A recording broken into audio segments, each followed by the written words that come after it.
সোজা অর্জুনের কাছে গেলেন। আমি শুনছি তুই জঙ্গলে একটা চিলের সঙ্গে দেখা করছিস, আর সেই চিলটা মানুষের মতো কথা বলছে। তোর কি মনে হয় না যে একটা চিল মানুষের মতো কথা বলছে? এটা কিছু অদ্ভুত। মুখিয়াজি, প্রথমে অদ্ভুত লেগেছিল, কিন্তু এখন আর লাগে না। আর আমি পুরোপুরি নিশ্চিত যে এই কথা আপনাকে ওই সাধুই বলেছে।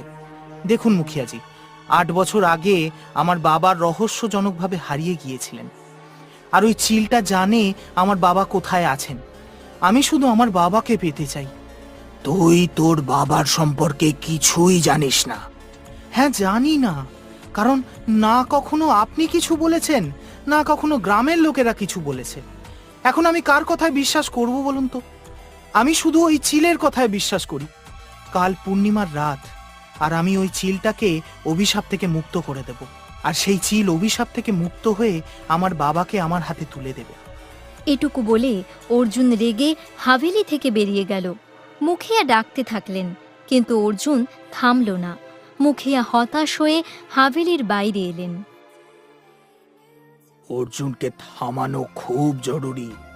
ওই চিলটা কোনোভাবেই তার আসল রূপে ফিরে আসা উচিত নয়। অর্জুন তো জানি না কোথায় চলে গেছে। এখন আমাদের কাল রাতের জন্যই অপেক্ষা করতে হবে।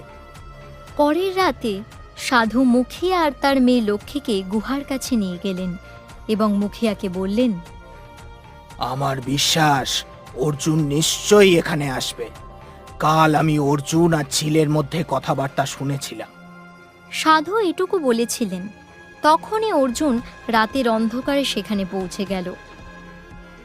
সেই মুহূর্তে চিলটা উড়ে সেখানে এসে পড়ল এবং বলল,